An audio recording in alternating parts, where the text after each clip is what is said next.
the Inspirative TV channel.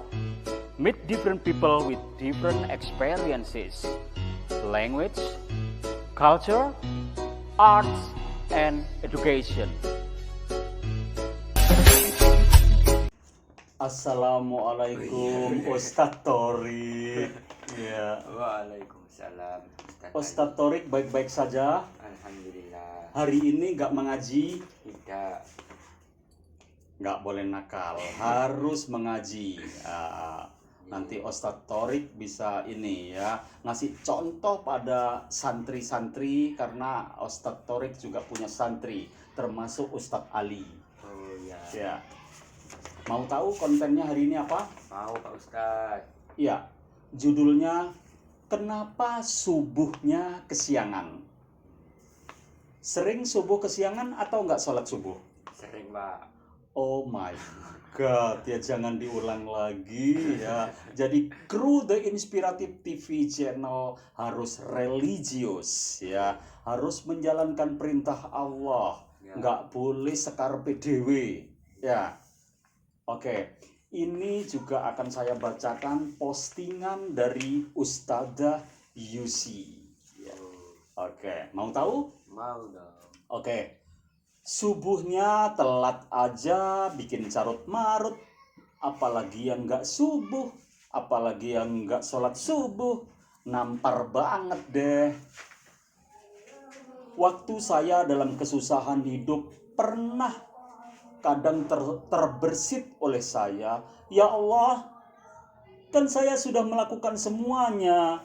Sholat subuh sudah, ngaji sudah, sedekah sudah, kok tetap saja ada masalah?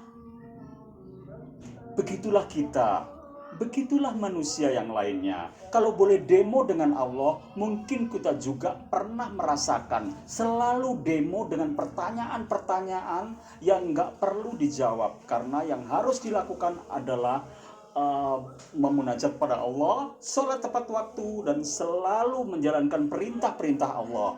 Ternyata kesusahan yang Allah hadirkan tadi adalah Allah sayang pada kita dan akan memberikan hadiah pada kita. Apa hadiahnya? Ilmulah hadiahnya. Kalau tidak diingatkan, saya tidak akan memikirkannya. Dari situlah saya coba cari tahu apa yang salah. Saya mulai bertafakur dari sekian kesalahan dan dosa yang dilakukan, baik yang benar-benar dosa maupun dosa yang ringan-ringan, yang dilakukan saat ibadah.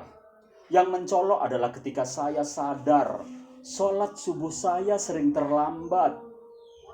Berawal dari guru saya cerita, beliau juga pernah babak belur waktu muda, dan setelah dicek karena sholat subuhnya memang asal-asalan. Nggak boleh dong, nggak boleh guru dicontoh seperti ini, jangan dicontoh. Sehingga ketika saya berdiskusi dengan beliau, beliau mulai dengan satu pertanyaan, sholat subuh kamu jam berapa? Gitu. Dengan enteng saya jawab dan merasa tidak bersalah. Jam 5 dan kadang lewat-lewat dikit bu, gitu.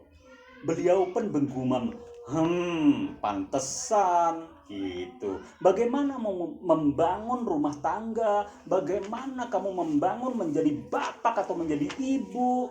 Kalau usaha menciptakan beribadah sama Tuhan aja kayak gitu, kamu harus bisa ngasih contoh yang baik buat anak-anak kamu. Bagaimana kamu bisa membangun negara? Bagaimana kamu bisa membangun bangsa kalau sholat subuh kamu berantakan?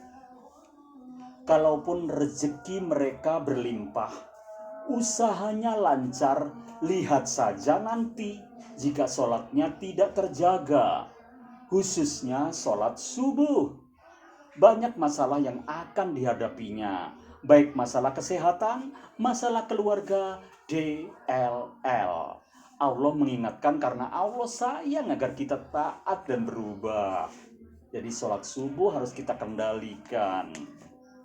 Nah, kalau bangun subuhnya saja bermasalah, ya bener subuh.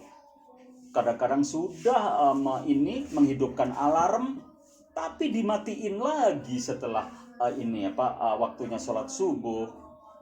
Kadang ada ayam berkokok, malah tetap menghindar. Ayam ini ganggu aja, kayak gitu. Nggak boleh ya, kamu harus introspeksi diri. Ya, di sana di masjid sudah bergaung suara as-salatu khairum minan naum. Jangan kamu berpikir itu sebetulnya untuk membangkitkan kamu, untuk mengajak kamu bersolat subuh. Dan kamu jangan berpikir timbangannya sholat enaan turu. No, nggak bagus ya. Oke, di situ saya langsung sadar. Memang kita coba kita perhatikan orang-orang tua kita zaman dulu yang sholat subuhnya disiplin berjamaah di masjid. Bukan hanya rezekinya yang dicukupkan, tapi Allah Subhanahu wa Ta'ala memberi tubuhnya terjaga dengan sehat walafiat. Nah, sebelum kita muhasabah dengan dosa-dosa kita yang lain, coba cek sholat subuh kita, sholat subuh istri kita, sholat subuh anak-anak kita, jam berapa dan di mana. Kalau untuk laki-laki sudah jelas sering berjamaah di masjid. Buat perempuan mesti diawali dengan waktu. Memangnya ada apa dengan sholat subuh? Satu hal yang pasti saat subuh, Allah memerintahkan jutaan malaikatnya untuk membagikan rezeki. Jangan sampai rezeki kita dipatok ayam karena kita gak sholat subuh atau tidur molor sampai lewat waktu. Nah, bagaimana kita dapat mendapatkan itu pas pembagian kita masih terlelap tidur? Ketika malaikat membagikan rezeki kita masih ngorok, snoring. Benar tidak? Jadi wajar kalau hidup penuh masalah karena kita tidak kebagian dari Allah saat subuh. Lihatlah apa yang Allah beritakan tentang subuh.